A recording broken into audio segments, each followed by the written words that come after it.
कमंडल लेकर शौच के लिए निकले तो देखा कि गांव के बाहर एक नववधु लोटा लिए शौच के लिए जा रहे। अब हमें पक्का विश्वास हो गया कि ये कोई स्त्री नहीं है, कोई पतित आत्मा है जो इस रूप में है।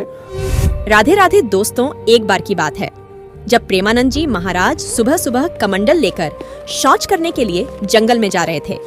क्यों महाराज जी के उस दौर में शौचालय बहुत कम हुआ करते थे।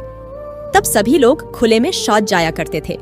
ये बात तो हम भली भांति जानते हैं कि शौचालय का प्रयोग कुछ ही वर्षों से अधिक होने लगा है। महाराज जी जैसे ही जंगल के रास्ते पर पहुंचे तभी उन्हें रास्ते में एक सफेद कपड़े पहने हुई महिला दिखाई पड़ती है।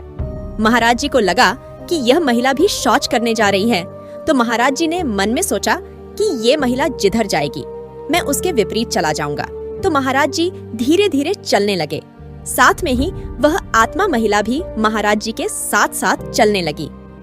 महाराज जी ने सोचा कि इनको आगे निकल जाने देता हूँ, तो महाराज जी वहीं रुक गए। महाराज जी के साथ ही साथ वह सफेद कपड़ों वाली महिला भी वहीं रुक गई। तो महाराज जी ने सोचा कि शायद यह महिला यहीं शौच करना चाहती है, तो महाराज जी आगे चल दिए। कुछ देर बाद महाराज जी ने देखा कि वो महिला बहुत पीछे रह गई थी। थोड़ा और आगे चलने के बाद वो सफेद कपड़ों वाली महिला अचानक से महाराज से भी आगे निकल गई। महाराज जी ने सोचा ये कैसे हो सकता है, लेकिन महाराज जी बिल्कुल भी डर नहीं।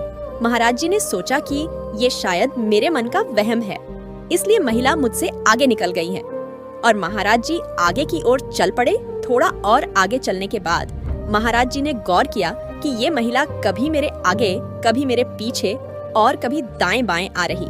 तो महाराज जी समझ गए कि ये प्रेत आत्माएं हैं, यानी कि वो महाराज जी को साधारण मनुष्य समझ रही थी और महाराज जी को डराने की कोशिश कर रही थी। लेकिन वो प्रेत आत्माएं शायद ये नहीं जानती थी कि जिस व्यक्ति को डरा रही है वो साक्षात भगवान का रूप है। महाराज जी ने तुरंत ही भगवान का नाम जपा और साथ में कुछ मंत्र भी पढ़े।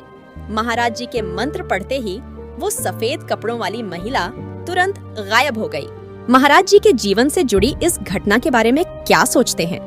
अगर आप भी महाराज जी को सबसे सच्चा और अच्छा संत मानते हैं तो कमेंट में लिखें राधे राधे। साथ ही प्रेमानंद जी महाराज से जुड़ी हुई और कहानियां सुनने के लिए हमारे चैनल को सब्सक्राइब जरूर करें।